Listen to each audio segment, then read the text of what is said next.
Hello everybody, and today we will be soaping with Starbucks coffee type. Now, I did not record an actual intro for this video, but this is by indigofragrance.com. Starbucks coffee is literally just a very amazing pure coffee smell, nothing mixed, no latte, no anything fancy. So here's what we're going to do. I'm going to go ahead and just whip my oils. This is going to be a 2.5 pound batch.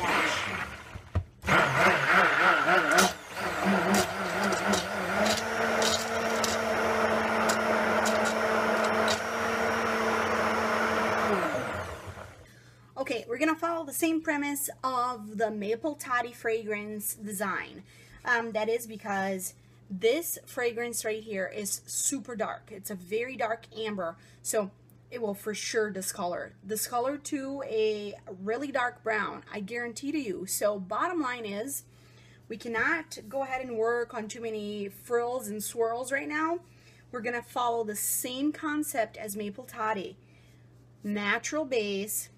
For additives, we will be using some coffee grounds to give it a little more realism.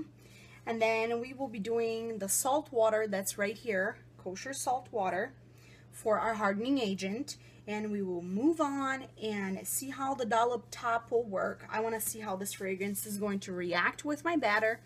I am soaping full water, meaning I'm not taking any water out to make sure it hardens faster.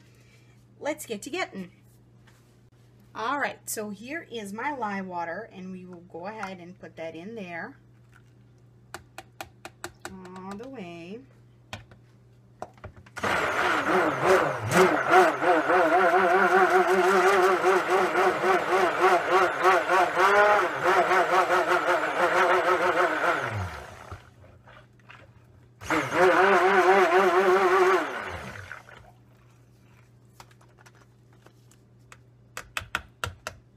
I am looking for a high dollop top, so I will go ahead and separate this batter into here,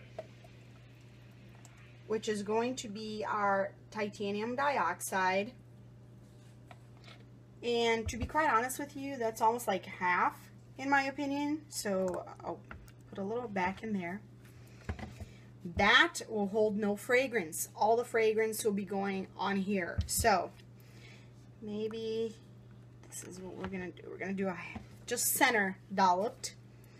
Right now, I will go ahead and give my salt water a little more of a mix.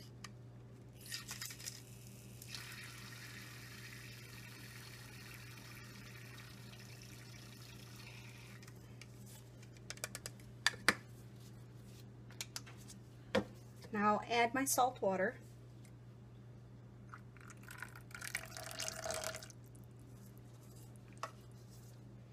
And mind you, I'm going to be adding my coffee grounds. Let's give it a mix.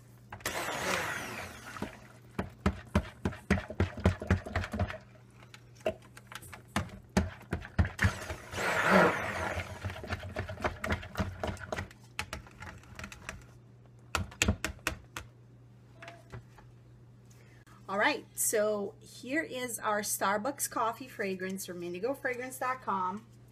Let's go ahead and mix the magic.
everybody, so how ready exactly are you to cut the Starbucks coffee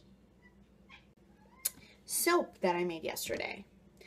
I'll tell you what, it has been a little bit of a nightmare for me, partly because my recipe is already a very, very slow moving recipe. This oil made it even slower, and this oil literally, for me in my recipe, has slowed down a lot. It's slowed down the trace a lot, it has slowed down the hardening a lot, and unmolding this today was a nightmare, and I'll tell you why. Well, let's begin with the fact that I already use a slow moving recipe, so that on top of slow tracing with the oil reaction turned my soap into a nightmare to unmold. So I'll probably be losing a good 2 size small bars out of here. And as this will continue to discolor with the actual coffee grounds and all that, I had to let this sit after I unmolded for a good 4 hours now so I can do this. And I will cut it right now because I'm afraid that something else is going to happen and I want it to start curing so it dries as fast as possible.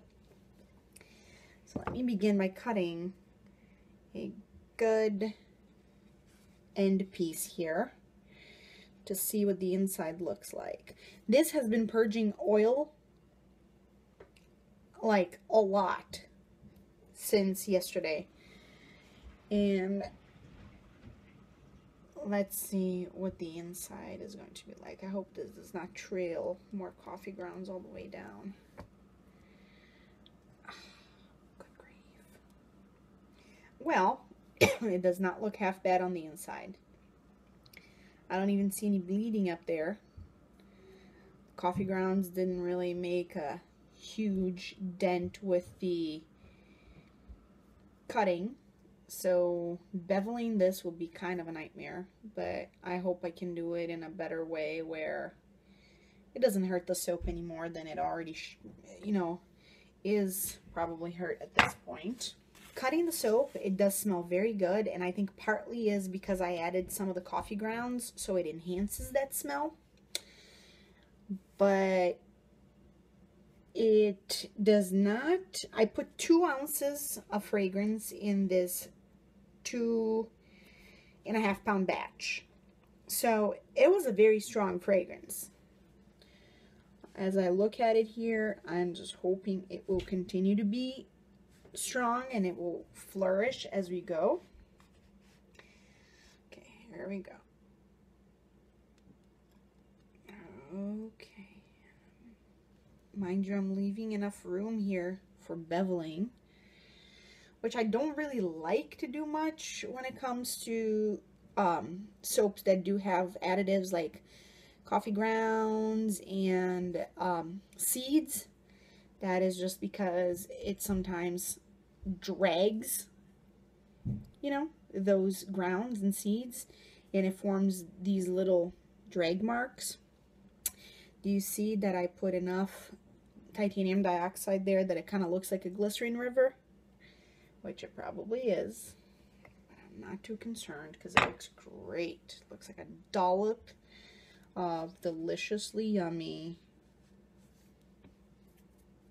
cream. Okay, let's see here. And there we go. They're looking pretty. I wonder how it's going to discolor. If it discolors a lot, I will name it something else. If it doesn't discolor a lot, I will probably go along the lines of latte something with this.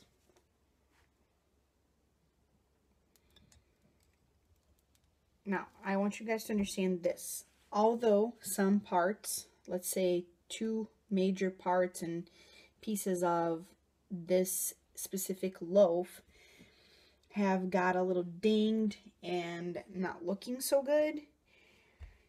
They can still be sold, but obviously I would never charge full price for something that has a little dent. Usually I cut them up and just make samples, like this for instance. This one, I'll be able to bevel it enough where it will be something marketable. But the very last piece of this bar, most likely that will not happen. So what's going to happen is I will be able to market that as a sample. And if something looks a little dented, I usually put that with, you know, my straight ups, which will go for a little less money than usual. But just because of its little imperfection and dents. Look at that. This right here. See that? It's really, really bad and dented. Although I can try and fix it as much as possible, it will probably turn out to be like a half bar, and then the rest will be just samplers. So I'll cut it right now, make it a half bar right there. This is a half bar, or what I like to call a deluxe sampler. It smells very coffee, very good and yummy. Look at that. See? I can cut samples out of here, and I still don't know what to do with it. Maybe I'll keep that for myself. I'm not sure. I think samplers would be the best. Let's see if I can go ahead and cut it in half here. This is still soft enough where I can move it around, unlike maple toddy, which just... that thing just flew into becoming totally hard, which means the kosher sea salt for a hardening agent works perfectly. But for a slow-moving recipe, not even prayers. I don't care what you do. Anyway, I hope you guys enjoyed watching me cut Starbucks coffee type scent, and stay tuned for my openings. I'm trying to do a once a month opening, and this month's opening is going to be on the 14th, which is Saturday, Valentine's Day, coming up. I still don't have a set time, but I am pretty positive it will be sometime in the evening when everyone is home and everyone is ready to shop. Also, go ahead and thumbs up this video, and remember, this fragrance can be found at indigofragrance.com. Drop me a comment below if you've ever made that soap with that fragrance, and if you have any questions, drop me a comment, and subscribe to my channel. Come on guys, subscribe. I promise I'm really fun. Happy Valentine's Day to all of you, and enjoy your weekend and your week. So stay tuned. See you later. Bye-bye.